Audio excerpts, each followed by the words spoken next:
Oh man, you bring a tear to my eye thinking about the pain and the suffering of the early stages. But I've got a kind of a colorful story. I had my first felony arrest when I was 15 years old.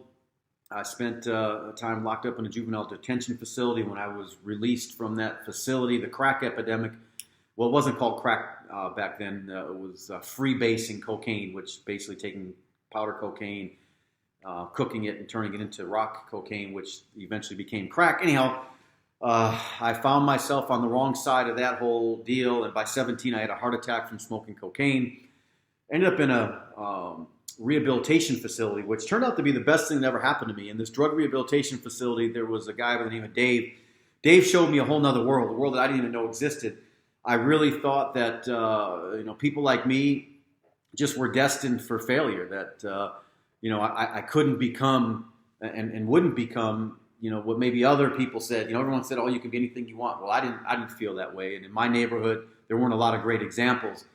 And because of that situation, well, Dave gave me a book called How to Win Friends and Influence People. By the way, if someone gives you the book How to Win Friends and Influence People, they're trying to tell you something.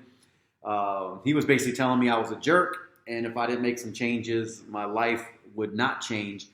I wasn't built for sports or anything like that, so I knew that wasn't my way out of the neighborhood. But he convinced me that business was my way out.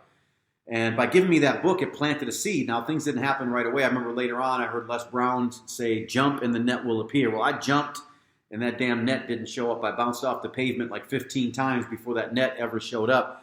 But I kept plugging away, and slowly from that book led to another book. Then it led to better associations. I started to change my associations, got around better people that had solutions rather than just problems. I started to change my victim mentality. I blamed everybody.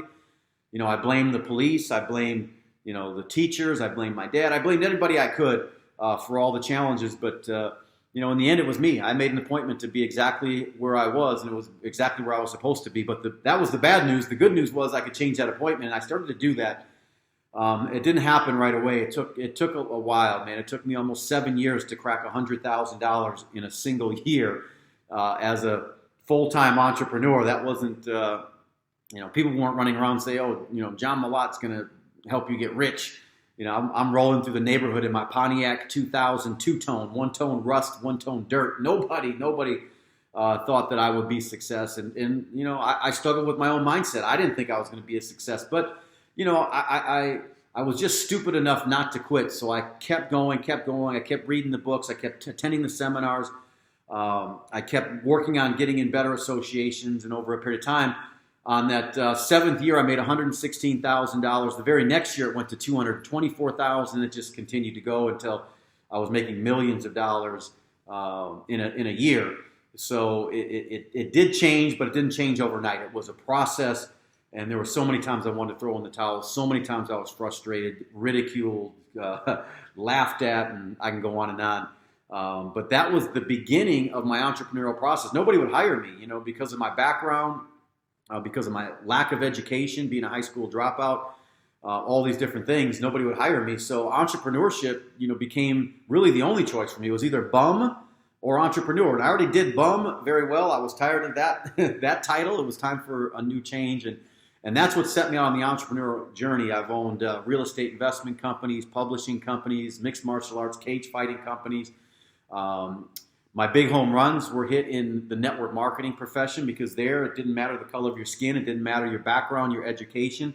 I didn't have to have a whole lot of money to get started. And it was there I found great mentors like Jim Rohn, who really taught me the principles of success, the fundamentals of leadership, and gave me a platform to build a big business. Ended up having, my last company had 320-some thousand affiliates in 8 countries doing over $220 million a year. So that dramatically changed my life.